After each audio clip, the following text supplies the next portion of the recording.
We're going on assignment with the Voice of America.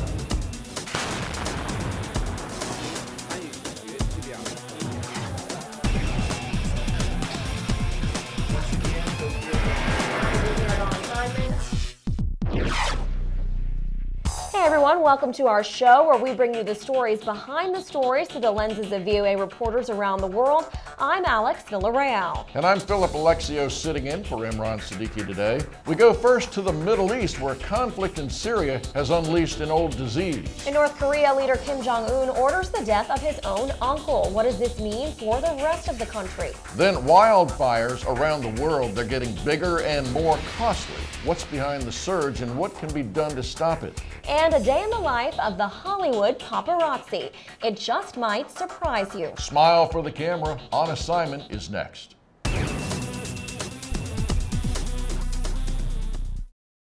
Countries in the Middle East have been ramping up vaccinations against polio. The push comes as an outbreak in Syria threatens to help the nearly eradicated disease make a comeback.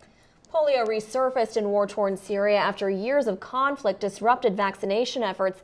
The Syrian government says it wants vaccines to reach every child, but the opposition accuses the government of depriving certain areas of vaccines on purpose. I talked about the outbreak with VOA Cairo correspondent Elizabeth Arrett. Let's start with some of her report. Egypt has begun a new round of vaccinations against polio, one of several national efforts in the Middle East after the crippling disease recently resurfaced in war-torn Syria. Philippe Duhamel of the United Nations Children's Fund. Polio is back in the region. This is terrible news for everyone. Anxious parents lined up across Cairo as the Syria outbreak brought Egypt's immunization campaign new urgency. That is why we are coming on the first day of vaccination, because this is causing lots of worry for many people. We are preparing so nothing like that happens in Egypt. Elizabeth, this issue with the spread of polio, hadn't polio been virtually eradicated? And so then it raises the question of why and how has it resurfaced? Well, absolutely, Alex. It had been in Syria eradicated for more than a decade. They had very good immunization programs, but they need many times the treatment to be done over the period of childhood. Now, over the last almost 3 years now of conflict, those immunizations haven't happened. And so they are very, very vulnerable, and particularly the young children. All of the cases that have shown up are among children under 2 years old, so obviously born after the conflict started and have not been able to get the vaccinations. Can you explain for our viewers what polio does to the body and how it's spread? Yes, and you're right, it's not just the West, it's only 3 countries that still have polio. It has been eradicated, and what it does do to the people in those countries where it still is, it's usually spread by fecal matter. So if you're in a poor country where there's not good sanitation, or in a war-torn country, as Syria is now, when people don't have access to good hygiene, they can pick up the virus, and it can prove fatal. I mean, it kills many of the victims it has, and those who survive are often very, very badly paralyzed. Now, what's been the response among the people that you've interviewed inside Egypt? What is the level of fear? People are just nervous when they hear about it, although I think there has been such a good mass mobilization over the years to eradicate polio, and it's been polio-free here for 8 or so years. So people have great faith. They do come. They regularly get their kids immunized. There is national days, and they go around to schools. So it does make people nervous hearing about it, and they just want to make double sure that their kids have their latest dose of the vaccine. One strain was found in Cairo sewers. Nobody has come down with it here, but the very fact that it is present has people nervous as well as the fact that there's so many Syrian refugees here, about more than 200,000, and the idea that it could be brought in that way as well, too. In your reporting, you mentioned that there are people who actually fear the vaccinations and feel that they might be malicious. Can you explain that? Well, yes, and that's the problem in the 3 countries where where the disease is still prevalent. It's Afghanistan, Pakistan, and Nigeria. And unfortunately, there are people who believe that this is a plot by the West to hurt Muslims. And so what's next? What can be done now at this point? I mean, the vaccinations, but is there anything else that's in the works? Well, the health workers are having to do a very big job in Syria itself. They have to negotiate to get the drugs into the rebel-held, the medicine into the rebel-held areas, and it's a very painful process. The government there has pledged to let donors get the medicine through. The UN man that I spoke to, he said really everyone in the region, from Iraq, Turkey, all the countries that are taking in massive amounts of Syrian refugees, really needs to make sure that they have their vaccination programs and up to date, and they're making a huge push, international push, to get these groups to make sure, Rotary International and other groups going in and just making sure everybody starts, because everybody has to be vaccinated. Or you have a window in which the disease can enter. The disease doesn't need a visa. It can slip and slide across, and if they find any group that doesn't have it, the vaccination against it, they're vulnerable. And Phil, Elizabeth tells me that this strain of polio that we're seeing in Syria actually originated in Pakistan. And if you remember, as she mentioned in her report, Pakistan, along with Afghanistan and Nigeria, those three are the only countries in the world where polio remains endemic. Time for a break now. On the other side, we'll talk North Korea and the execution that shocked the world. You're watching On Assignment.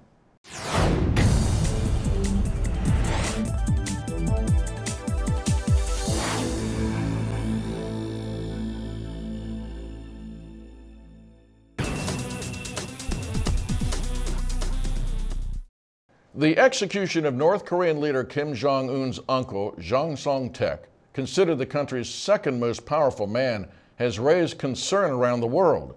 Korean state media say Jang was put to death December 12th after being found guilty of treason. He reportedly faced charges including corruption, womanizing, and alcohol and drug abuse. I'm joined now by Colin Lovett, VOA's East Asia and Pacific editor, for more on the story. And Colin, who exactly was Jang? Jang has been a long-time part of the North Korean power structure. He is married to Kim Jong-un's aunt, and who's also the sister of his father, Kim Jong-il. He has been seen as the number two, loosely off and on for the last decade almost. He is no stranger to power. He was a big player in North Korean politics for a long time. But as a note, this wasn't the first time he was purged either.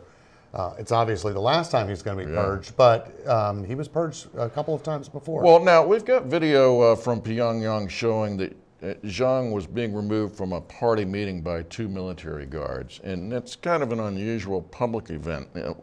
What do you think is behind this? It is actually highly unusual in North Korea for them to purge in such a public fashion. Usually, high-ranking officials, when they get removed from power, they just stop showing up in photos. They stop showing up on lists of committees. And that's generally how those of us outside of North Korea figure out who's in power and who's in the in and who's on the out, by, you know, who's showing up in pictures with the leader, who's showing up on committee lists and stuff like that. When, as I mentioned, Jang's been purged before. In the past 2 times, he just stopped appearing in public. He just disappeared.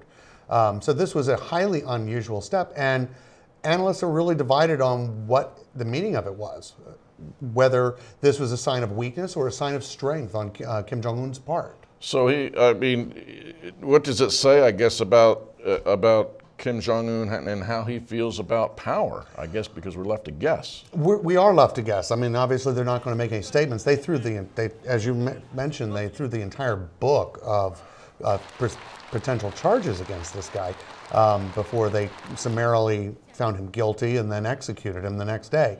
Or at least that was the timeline that the North Korean media gave us. It could be that Kim felt empowered, that he is finally in control, and that this was his way of getting rid of a rival. And as a note, this was the first high-profile execution in North Korea since the end of the Korean War, when Kim Il-sung, who was the founder of North Korea, executed one of his main communist rivals and consolidated his power base. That was the last time. So this is a big move. It could also mean that Kim is feeling a little shaky, and he needed to do a high-profile thing to put people back in line and make sure that they know who's boss, kind of deal.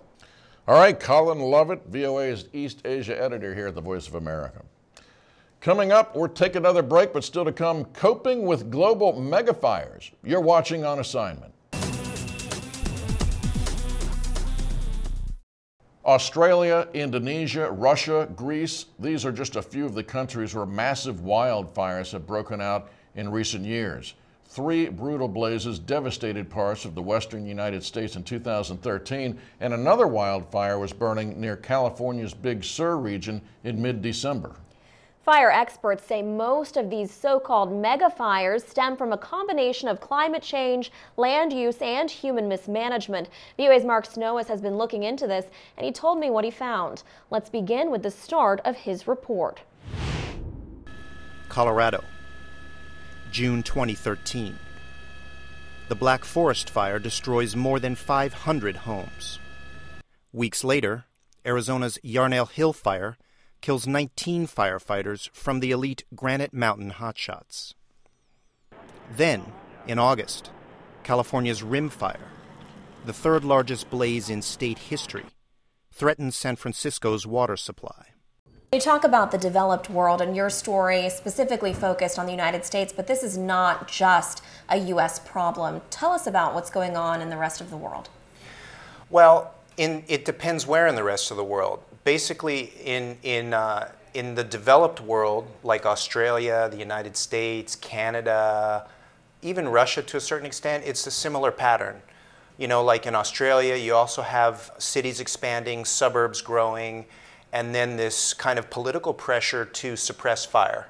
But it has failed in every country naturally prone to fire that has tried it, says Arizona State University's Stephen Pine, who spoke to VOA via Skype. The smoke is on the horizon and the TV cameras are out. It seems like an easy solution to call in the troops, bring in the airplanes and the helicopters, bomb it away, and then the problem is gone.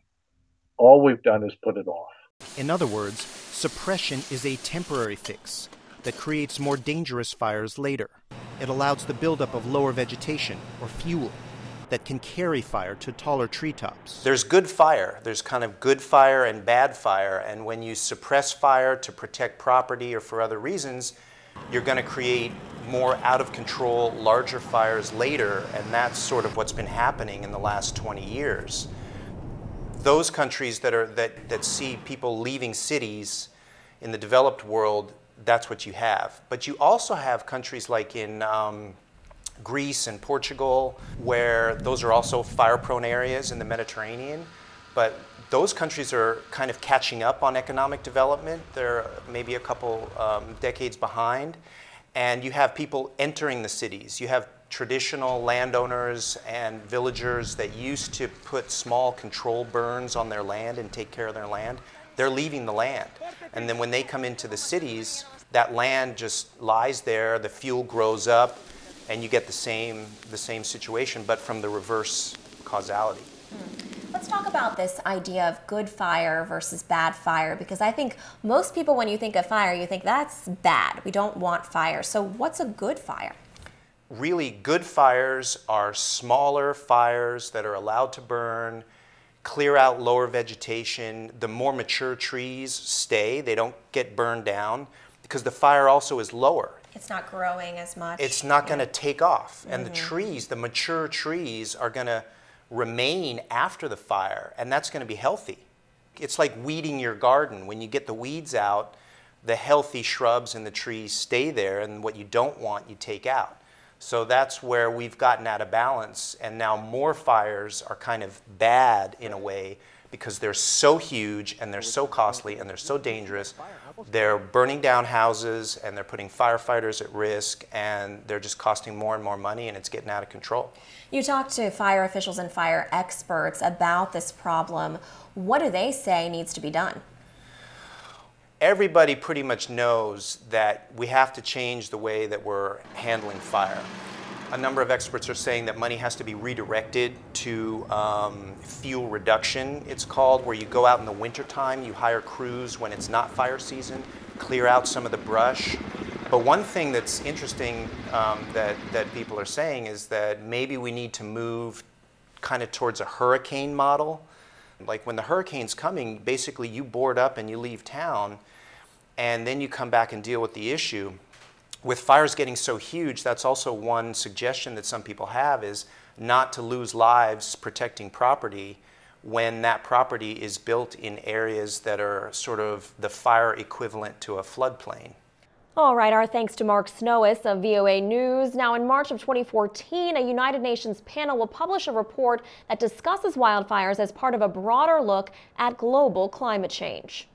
Well, moving on, celebrity photographers, the paparazzi. It seems that they're everywhere. They camp outside the homes of stars. They stalk them while they're at lunch and even fight amongst themselves as they compete to get the shot. Well, VOA producer Dion Moses went behind the lens with a celebrity photographer in Los Angeles to see what it really takes to be part of the paparazzi. And our very own Rebecca Ward chased her down to tell us all about it. Looks like we have our own paparazzi on set. Right here, baby. Let's take a look.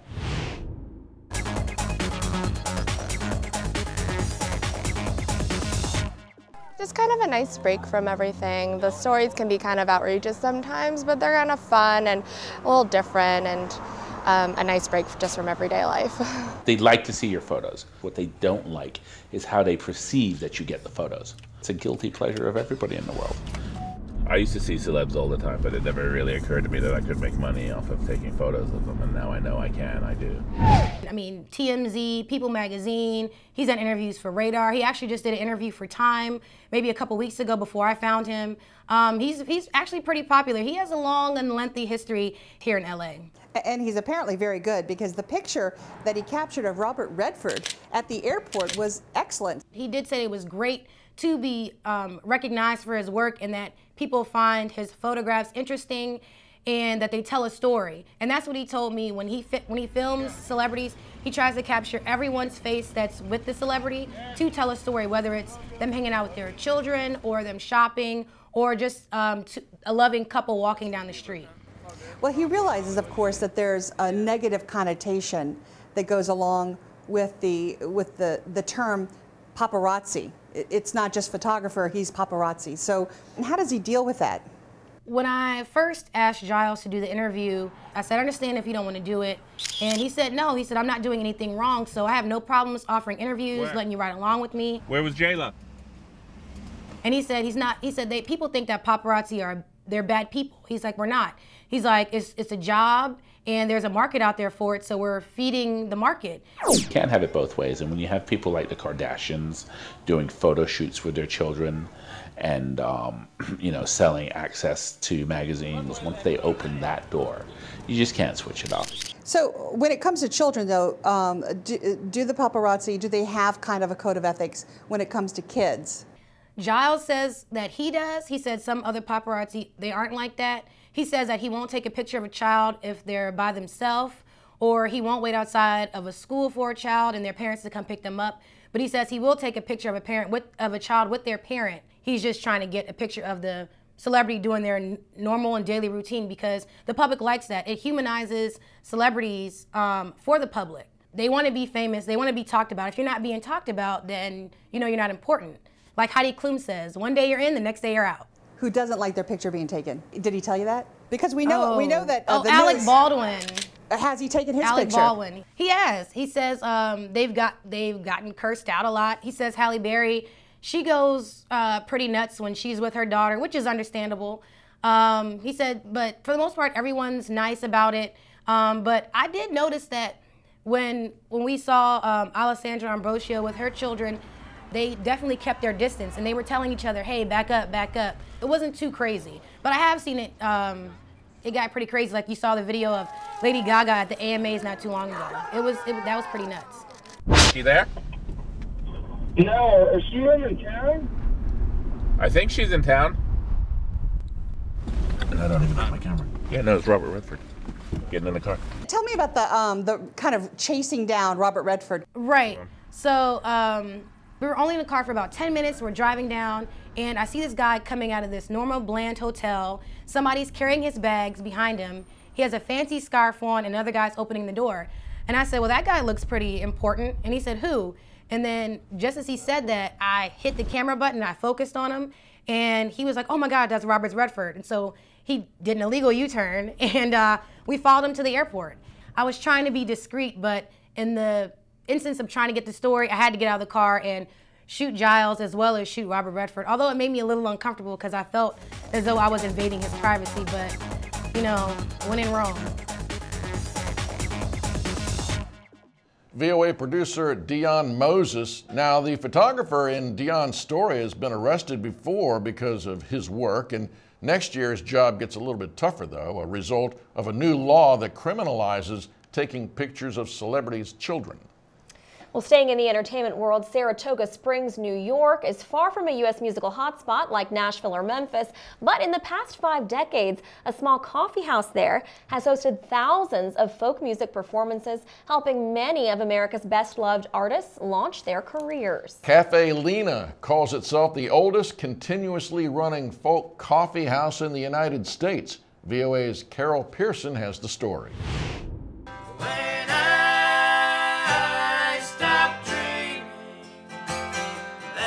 Tonight is the Straybirds' first time as feature performers at Cafe Lena. Oliver Cravens and 2 friends formed the folk group 2 years ago. It's an honor to be on the same stage and in the same space as some of the people who have inspired us to always do what we do. We'd be happy to keep coming back to Cafe Lena. Lena Spencer and her husband Bill opened the coffee house in 1960. Bill left 2 years later, but Lena kept the doors open until her death in 1989. After Spencer's passing, the cafe became a non-profit organization. All the workers are volunteers. Sarah Craig, the group's director, has run the club since 1995. When she died, everybody realized that as much as they would miss Lena, they just couldn't let the club go. So they raised money to pay off the debts that the cafe had at that time. They developed a nonprofit legal status. For over 50 years, Cafe Lena has introduced thousands of folk musicians to audiences. Singer-songwriter Bob Dylan is one of many who went on to fame and fortune. I think at this point, the reputation of the club is such that if you want to be playing the folk circuit in the United States, it's kind of one of those places you have to stop and play. A new book and CD set celebrate the club's history and Lena Spencer's legacy. They're the result of extensive research by Jocelyn Aram, who first visited the club as a college music student. I remember walking up the stairs with my guitar over my shoulder and feeling like this place had a much bigger story that I wanted to know about. I recorded over 150 interviews over about a 10-year period, musicians around the country, and the photography collection that we drew from for the book is about 6,000 images. Next to the cafe runs Lena Lane, commemorating the club and its founder, who became a local legend. This is a special place. Nurturing of new talent is still a strong part of the cafe, you know, I think it's great. I hope it keeps going forever and after we're gone. Annie, she's my shepherd. For producer June So, I'm Carol Pearson, VOA News. I followed her all around, and she kept me in line. And with that, we are going to close the doors here at Cafe on assignment. But don't worry, we'll be back again next week and open our doors with another show. We'll be talking with our East Africa correspondent about his coverage of the region. That's right, and we'll go ghost hunting with some true believers. And then we'll take a look at what it takes to make a television show out of live music performances. You can check us out anytime at voanews.com, Facebook, and YouTube with accurate English captions in the YouTube player. For all of us here at On Assignment, so long until next time.